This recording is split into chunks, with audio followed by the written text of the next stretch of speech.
one of the monitor that will also assist you. I was once trained here as well, way back 2021, April, and this is my second time to monitor. And based on my experience, this is a life-changing.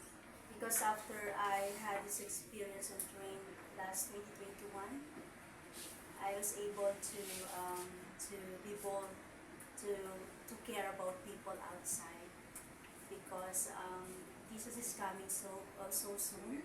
Kaya naman magmalasakit tayo sa ating kapwa. At ito pong training na to, nasabi kong paano nagbago yung buhay ko hanggang sa ngayon ay mararanasan din niyo po yun. Lakasan niyo lang po yung loob ninyo at lagi niyo pong iisipin na kayo ay instrumento ng ating Panginoon. At hindi niyo po gagawin ito para sa inyong lakas, katalinuhan. Ito ay magmumula sa wisdom ng ating Panginoon sa pamamagitan ng Banal na Espiritu.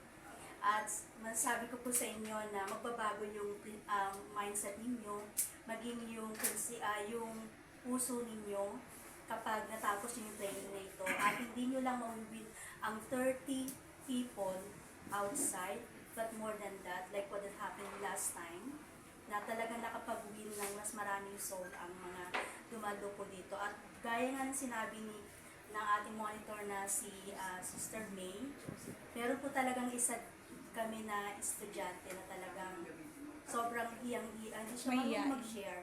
Pero ang dami niyang na-win on that day. At nakagraduate po siya. Kaya palakpakan po natin ang ating Panginoon.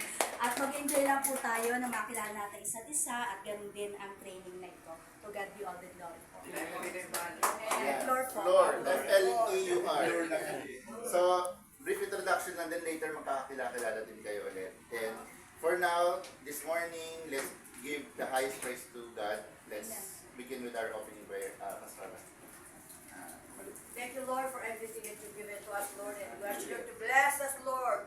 And Lord God, pagpalain niyo po ang lahat ng ating activities today. Maraming salamat, Panginoon. Ikaw ang Diyos na buhay.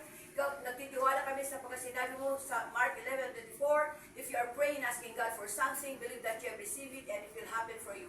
Lord, naniniwala kami na paglabas namin, Panginoon, dito, will never be the same again. At Panginoon, hindi na kami lalong mahiya mag-share ng salita. Pagpalain niyo pong bati sa Panginoon na maunawaan po namin ang lahat na ituturo po sa amin at maintindihan po namin at alalahanin po namin. Salamat po sa ato, Lord, na pinagkal po sa amin. Ito ang aming dalangin sa pangalan ni Jesus. Amen. Amen.